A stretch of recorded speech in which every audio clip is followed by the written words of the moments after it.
Assalamualaikum and greetings to Dr. Sadia and Dr. Fariza. My name is Nurul Izzah binti Hamzah. I will be presenting about my research proposal. The title of my proposal is Problem Solving Interactive Game, the Extent of its Suitability as Vocabulary Learning Tool. So here I'm going to explain about my background of study. Having good proficiency is crucial among ESL learners. It is asserted that vocabulary competency mostly contributes to become a proficient ESL learners.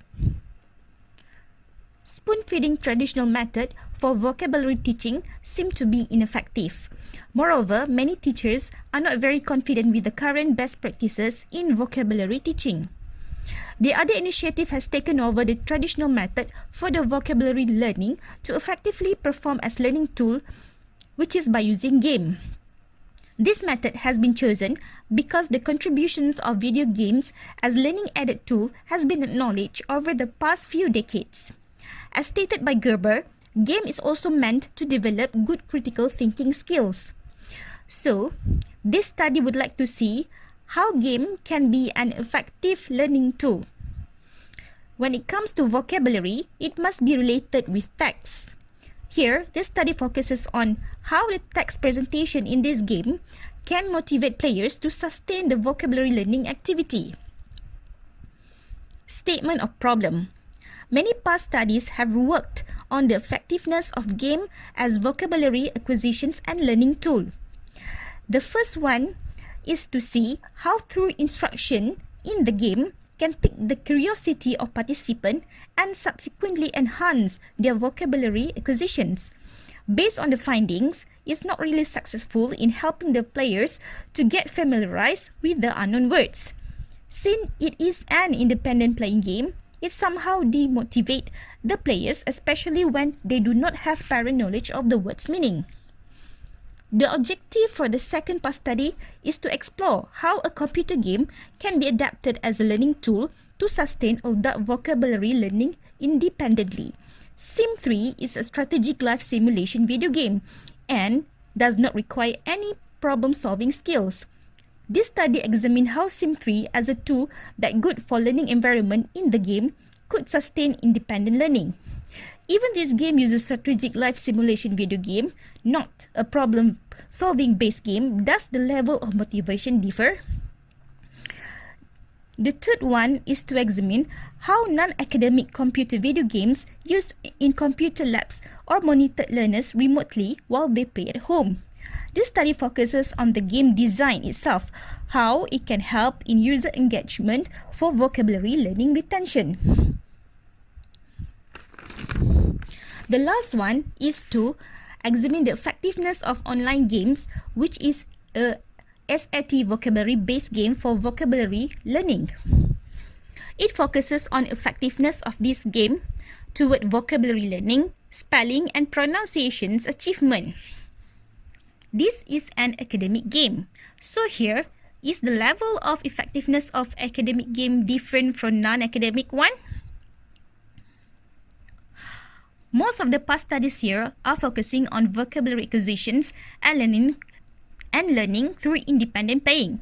However, this game aims to study how puzzle-solving video games can be a suitable tool for students to assess the meaning of words in the text via half-independent learning. Moreover, the vocabulary assessment is carried out during the gameplay. The learning takes place concurrently. Compared to these past studies, the assessment of vocabulary is carried out before and after the gameplay.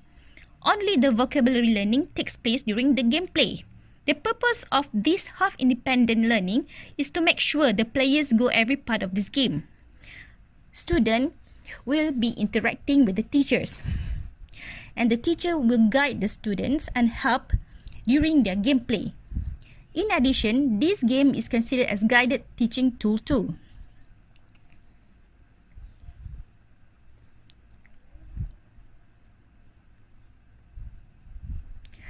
For the research objective, the first one is to identify whether puzzle-solving game can pique the curiosity of gamers to retain the learning of the words during the gameplay.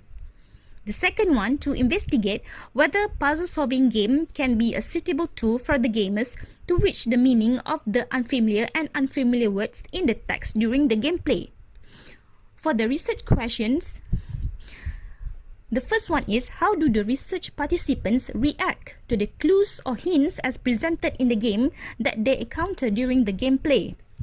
The second one is, what is the difficulty level of reaching the meaning of familiar and unfamiliar words in the text during their gameplay? This is the game learning design. Interactivity and immersive game is a key dimension of the computer game.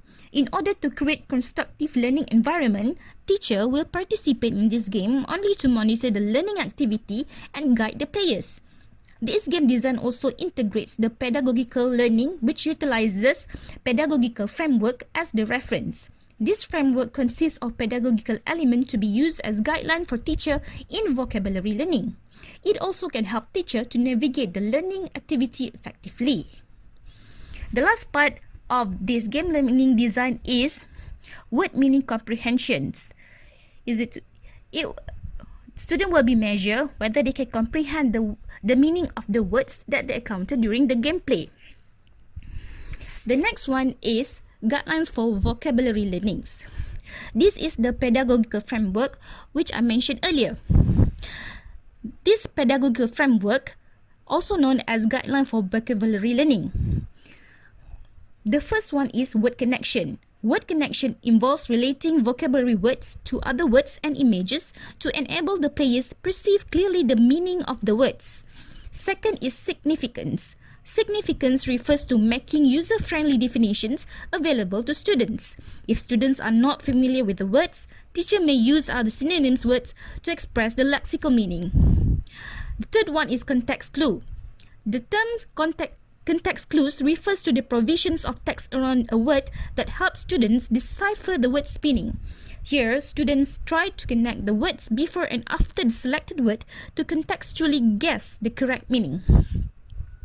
Next is the conceptual framework. The input part refers to the game itself, which consists of the combination of the teaching material content as well as the characteristic of the game. When students play the game, they will experience the process as shown on the game cycle in this model. The cycle includes user's judgment, user behavior, and system feedback. The main criteria of a good game is that user will not stop playing instantly, but they will play the game repeatedly if they found it is interesting, fun, and captivating, in which causes them to be highly motivated and become addictive to it. Users' positive ratings will result in positive user behavior, which will then motivate user to actively engage in other activities embedded within the game. Garris also states that the behavior of the user during gameplay can be observed when they show more active interest and involvement in the game. Feedback received by user on their progress towards achieving learning goals also encourage them to increase their efforts and attention to the task given in the game. Therefore, objectives and learning outcomes can be achieved if the user is actively involved in performing any activities or tasks of the game. Literature review. Based on Väisänen, serious games contain many difficult words, while players are required to focus in order for them to continue to another level. In this way, this game could be both entertaining and instructive. Yu Ling Sai and Chin Chung Sai. The drill and practice types of games get players exposed. Meanwhile, task-based types game get players involved with problem solving, simulation, decision making, where learners focus on meanings rather than on word forms. Plus and Kaplan, the vocabulary presented in games should focus on the cognitions of players. A good game equips players with learning opportunities in meaningful and relevant contexts, where important information is being shared on time and matched up with the gamer's needs. The last one features Anne Lu. Good games engage players not only by letting them play the game, but also by steering their interest to develop their cognitive skills through reading and understanding text. The scope of the study. This puzzle focuses on puzzle-solving game, which mostly involves clue and hint-based text. The respondents are in the age of 16 to 17, which is upper form secondary student. This particular age of students is selected because the word difficulty are appropriate for the learning purpose. That's all from me, and thank you.